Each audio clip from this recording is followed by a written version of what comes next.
بسم الله الرحمن الرحيم. الحمد لله رب العالمين والعاقبة للمتقين ولا عدوان إلا على الظالمين، والصلاة والسلام على سيد المرسلين نبينا محمد وعلى آله وصحبه ومن تبعهم بإحسان إلى يوم الدين. أما بعد، عن جابر رضي الله عنه قال قال رسول الله صلى الله عليه وسلم: لا تذبحوا إلا مسنة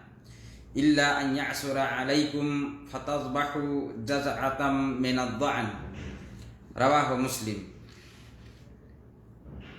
معزز ناظرین، مشاہدین کرام، اسلامی بھائیوں، عزیز ساتھیوں، محترم خواتین و حضرات،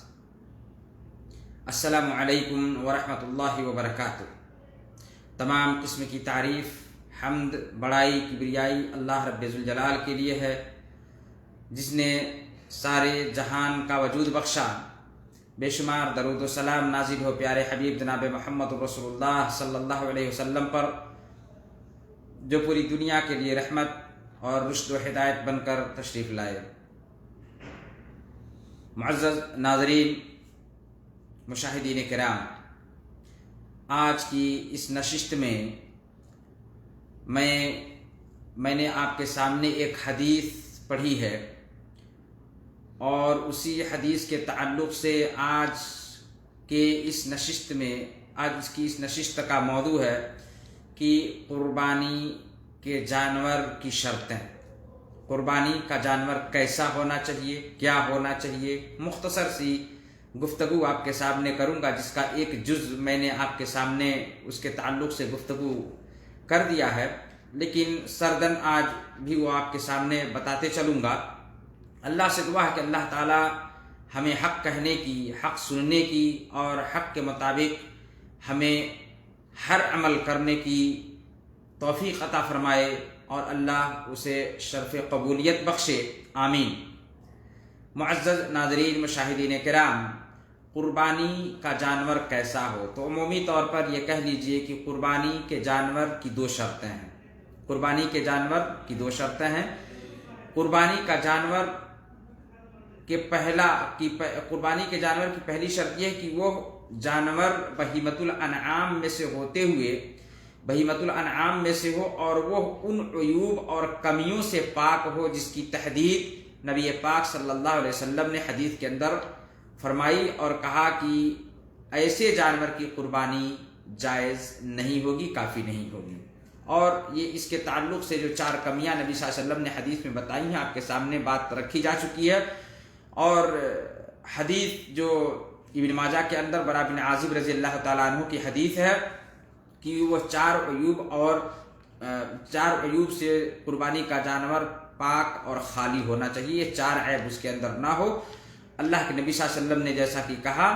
کہ 4 لا تجزی فی الاضحیہ کی 4 قسم جانور، قربانی کے جانور میں 4 یہ عیب جس جانور میں پائے جائیں، یا ان 4 میں سے کوئی بھی ایک کمی اور عیب پائی جائے تو اس جانور کی قربانی کافی اور جائز نہیں ہوگی. اور وہ بتایا اللہ کے نبی صلی اللہ علیہ وسلم نے اس حدیث کے اندر ہے کہ العورا بین عورہا، کی اندھا کانا جانور جس کا کاناپن ظاہر ہو، اسی طرح سے بیمار جانور جس کی بیماری واضح ہو. اور تیسرا عیب جو آپ صلی اللہ علیہ وسلم نے بتایا، وہ کہا کہ العرجہ بین ضلعہا، کی لنگڑا جانور جس کا لنگڑا پن ظاہر ہو. یعنی یہ عیب ہیں. اور اسی طرح سے چوتھا عیب جو قربانی کے جانور میں قابل قبول نہیں ہے، اس جانور کی قربانی اگر یہ عیب ہے تو نہیں ہوگی، اور وہ ہے والکثیرہ التی لا تنقی، کی ایسا جانور کہ جس کی ہڈی میں گودا نہ ہو، دبلا پتلا بوڑھا جانور جس کی ہڈی میں گودا نہ ہو. اور یہ 4 عیب یا اس عیب سے زیادہ جانور کے اندر جو عیب ہو تو اس کی قربانی جائز نہیں ہوگی. مثال کے طور پر کانا جانور کی قربانی جائز نہیں ہے. اگر اندھا ہے، دونوں آنکھ سے نہیں دیکھ پاتا ہے، تو بدرجہ اولا جائز نہیں ہوگی. تو یہ 4 عیوب ہیں جس کی نشاندہی اللہ کے نبی صلی اللہ علیہ وسلم نے کی، اور کہا کہ قربانی کے جانور ان عیوب سے پاک ہونا یہ قربانی کے جانور کے شرائط میں سے ہے، شرط میں سے ہے کہ قربانی کا جانور ان عیوب سے، ان کمیوں سے پاک ہو. یہ پہلی شرط ہے. دوسری شرط کی قربانی کے جانور کے اندر قربانی کا جانور متعین شدہ، شریعت نے متعین شدہ عمر کو پہنچ گیا ہو یا اس کے اندر یہ صفات ہوں، اور وہ جابر رضی اللہ تعالیٰ عنہ کی حدیث ہے، اگر اپنی متعین شدہ عمر کو یا اس چیز کو وہ نہ پہنچا ہو جس کی تحدید شریعت میں کی گئی ہے، دانتا ہونا اگر نہ پہنچا ہو تو اس کی قربانی جائز نہیں ہوگی، اللہ کے نبی صلی اللہ علیہ وسلم نے منع کیا ہے۔ بلکہ حدیث کے اندر جیسا کہ جابر رضی اللہ تعالیٰ عنہ کی حدیث، قال رسول اللہ صلی اللہ علیہ وسلم، جابر رضی اللہ تعالیٰ عنہ نے فرمایا کہ اللہ کے نبی صلی اللہ علیہ وسلم نے فرمایا کہ لا تذبحوا الا مسنہ، کہ قربانی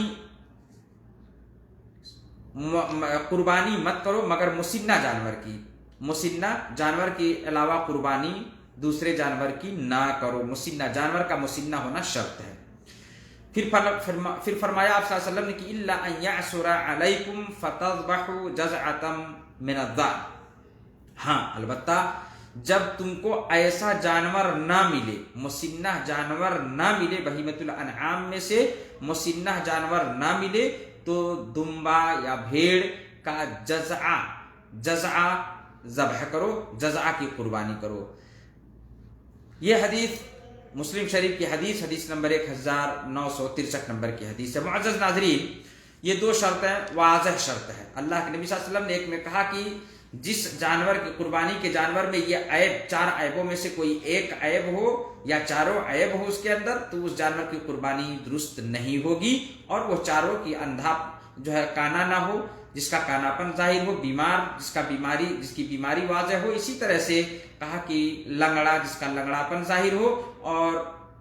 بوڑھا دبلا پتلا جس کی ہڈی میں گودا نہ ہو، یا اس سے زیادہ، علماء نے کہا کہ اس سے بھی زیادہ جس جانور کے اندر عیب ہو تو بدرجہ والا اس کی قربانی جائز نہیں ہوگی۔ دوسری شرط یہ اس حدیث جابر رضی اللہ تعالیٰ عنہ کی حدیث کی روشنی میں یہ ہے کہ مسنہ ہونا شرط ہے، جیسا کہ نبی صلی اللہ علیہ وسلم نے کہا کہ لا تذبحوا الا مسنہ، مسنہ ہی قربانی میں مسنہ جانور ہی قربانی میں ذبح کرو۔ ہاں اگر مسنہ نہ مل سکے تو ایسی صورت میں، نہ ملنے کی صورت میں آپ صلی اللہ علیہ وسلم نے کہا کہ تو بھیڑ یا دمبا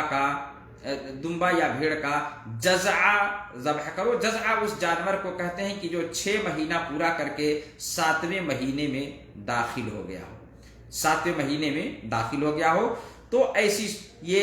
اضطراری صورت میں اللہ کے نبی صلی اللہ علیہ وسلم نے کہا کہ اگر نہ مل سکے مسنہ، بکری کی اقسام میں سے اونٹ یا گائے، ان اقسام میں اگر نہ مل سکے مسنہ، تو بھیڑ کی قسم میں سے 6 سے زیادہ عمر کا جزعہ ذبح کرو۔ اور یہ حدیث مسلم شریف کی حدیث ہے۔ اب آئیے دیکھتے ہیں کہ مسنہ کا اصل معنی کیا ہے۔ مختصر، مسنہ علماء نے کہا ہے کہ مسنہ وہ جانور ہے کہ جس کے دودھ کے دانت ٹوٹ چکے ہوں، جس کے دودھ کے دانت، وہ جانور جس کے دودھ کے دانت ٹوٹ چکے ہوں، اور عمومی طور پر اونٹ کے اندر جب وہ 5 سال کی عمر پورا کر کے 6 سال میں داخل ہوتا ہے تب اس کا دانت دودھ کا ٹوٹتا ہے، اور اسی طرح سے گائے کی عمر 2 سال ہے، 2 سال پورا کر کے جب 3 سال میں گائے داخل ہوتی ہے تو اس کے دودھ کے دانت ٹوٹ جاتے ہیں۔ اسی طرح سے بکری جب 1 سال پورا کر کے 2 سال میں داخل ہو جاتی ہے تو اس کے بکرے کے اقسام جو بھی ہیں تو اس میں اس کے جو ہے دودھ کے دانت ٹوٹ جاتے ہیں۔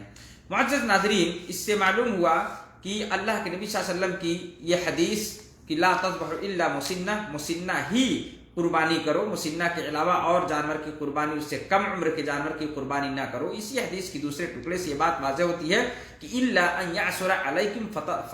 فتذبحوا جزعۃ من الضأن، ہاں البتہ اگر تم کو مجبوری ہو یا تم نہ پا سکو مسنہ جانور بہیمۃ الانعام میں سے، یعنی بکرے، گائے اور اونٹ کے ان تینوں اقسام میں سے اگر نہ پا سکو تو بھیڑ کا جزعہ ذبح کرو جو 6 مہینہ پورا کر کے 7ویں مہینے میں داخل ہوا ہو۔ علماء نے یہ تشریح کی ہے، کہا کہ اسی حدیث میں اگر یہاں سال کی تحدید ہوتی تو اس سے واضح یہ ہوتا کہ مسنہ اگر سال کے اعتبار سے لیا گیا ہوتا تو جزعہ کی بات نہیں آتی اور جس کے دانت ٹوٹنے کی شرط نہیں ہوتی۔ ہاں البتہ اختلاف ہے اس مسئلے کے اندر، کچھ لوگوں نے کہا ہے کہ نہیں، جب 1 سال کا پورا کر لے